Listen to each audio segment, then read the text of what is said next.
అమరావతిపై మరో మోసానికి సిద్ధం. జగన్ రెడ్డి ప్రభుత్వం అధికారంలోకి వచ్చి గత 20 నెలలుగా ప్రజా రాజధాని అమరావతిని సర్వనాశనం చేసేందుకు చేసిన కుట్రలు అన్నీ ఇన్ని కావు. అమరావతిలో జరుగుతున్న పనులను ఎక్కడికక్కడ ఆపేయించారు. అమరావతి నిర్మాణానికి వేల కోట్ల రూపాయలను రుణంగా ఇచ్చేందుకు ముందుకొచ్చిన ప్రపంచ బ్యాంకు, సింగపూర్ కన్సార్షియం, ఇతర ఆర్థిక సంస్థలను తరిమేశారు. పెద్ద పోటీలాగా వచ్చి మళ్ళీ వచ్చి రాజధాని చూసి ఈ శ్మశానం చూసి ఆడటానిక.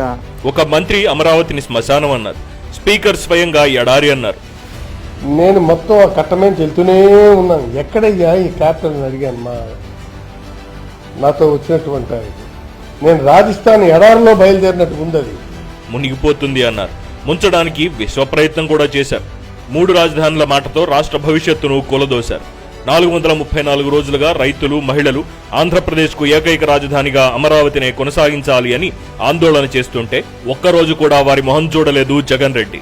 పైగా రాజధాని రైతులపై ఎన్నో దౌర్జన్యాలు చేయించారు, కేసులు పెట్టి వేధించారు, పెయిడ్ ఆర్టిస్టులు అంటూ తోలనాడారు. ఆందోళన చేస్తున్న మహిళలను సోషల్ మీడియాలో అసభ్యకరంగా తిట్టించారు.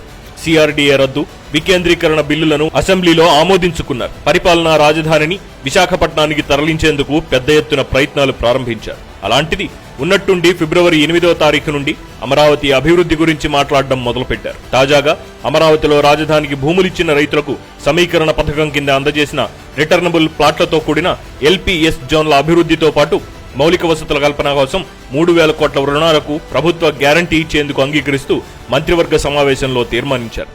మతలబు చూడండి, 3,000 కోట్లు ప్రభుత్వం ఇవ్వదట. ఎవరైనా అప్పుగా ఇస్తే దానికి గ్యారంటీ ఇస్తారట. రాష్ట్రమే అప్పు లేకుండా పూట గడవని పరిస్థితిలో ఉంది. పైగా 3 రాజధానులు అంటున్నారు. ఇలాంటి పరిస్థితిలో అమరావతి అభివృద్ధికి అప్పు ఎవరిస్తారు? జగన్ రెడ్డికి ఇది బాగా తెలుసు. అయినా ఈ మాట అనడానికి కారణం రానున్న మున్సిపల్ ఎలక్షన్స్. కృష్ణా, గుంటూరు జిల్లాల్లోని మున్సిపాలిటీల్లో వైసీపీ ఓడిపోతే రాజధాని తరలింపు కష్టం. గెలిస్తే కనుక అమరావతి గురించి ప్రజలకే ఏమీ పట్టట్లేదు అని ప్రచారం చేస్తారు. అందుకని ఈ 2 జిల్లాల్లో ప్రజలను మెత్తబరచడానికి ఆడుతున్న నాటకమే అమరావతి అభివృద్ధి మాట. ప్రజలారా, 2019 ఎన్నికలకు ముందు జగన్మోహన్ గారు వస్తే రాజధాని మార్చేస్తారండి. ఎవరైతే భూ కబ్జాలు, రిజిస్టర్ వ్యాపారాలు చేస్తారో వాళ్ళకి కాదు రాజధాని మార్పులు, మాకు కాదు. అమరావతి హెడ్ క్వార్టర్స్ రాజధాని దట్ విల్ కంటిన్యూ. అమరావతిని తరలిస్తారు. రాజధానికి జగన్మోహన్ రెడ్డి గారు వ్యతిరేకం అని చెప్పి చంద్రబాబు నాయుడు నీతి మాలిన రాజకీయాలు చేసి తన మంత్రులతో మాట్లాడించిన మాటలకి ఈ రోజు చెంప పెట్టుగా ఈ గృహ ప్రవేశం, ఈ ఆఫీస్ ఓపెనింగ్ వాళ్ళకి తెలుస్తుంది. రాజధానిగా అమరావతి కొనసాగుతుంది. అందుకే జగన్ రెడ్డి తాడేపల్లిలో ఇల్లు కట్టుకున్నారు అని ప్రజలను మభ్యపెట్టారు వైసీపీ నేతలు. తీరా అధికారంలోకి వచ్చాక ఏం చేశారో మీరే చూశారు. ఇప్పుడు ఈ నాటకము మిమ్మల్ని మోసం చేయడానికే. ఒకసారంటే నమ్మి మోసపోయారు.